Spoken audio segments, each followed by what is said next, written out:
para makuha nyo yung logo. Yan, for example, yan. Ngayon, nandito sa search bar, sa baba, search nyo yung snipping tool.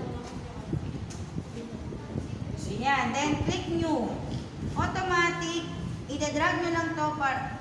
Ayaw nyo mag-drag. Dito natin. Medyo maarte yung aking ano eh.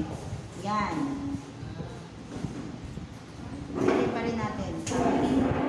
Meron siyang bunto dun sa taas. Yan.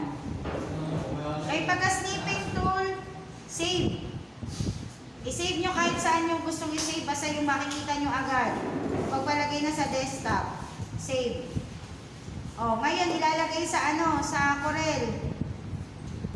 Paano maglagay ng picture sa Corel? Hindi ka mag-open, drag nyo lang.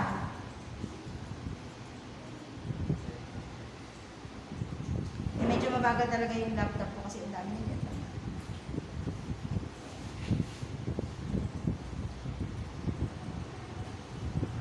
Ayaw nung ano.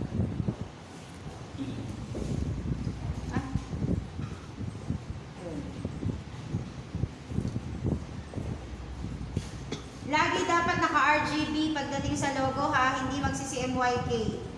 RGB lang ang gagamitin. Then, open mo yung folder kung nasaan yung, kung saan ka nag-save ng snipping tool mo, nasa na yun?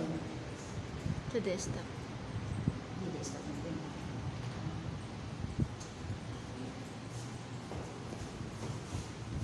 Ayun. O, saka may drag. O, bitawan mo dito. Ayun na. Yan. Ngayon, pinakamadali lang to. Nakikita nyo naman, di ba? Ang gagawin nyo lang dyan, hahanap lang kayo ng letters kung alin dyan ang pwedeng tumapat sa letter. Di ba? 30 minutes lang.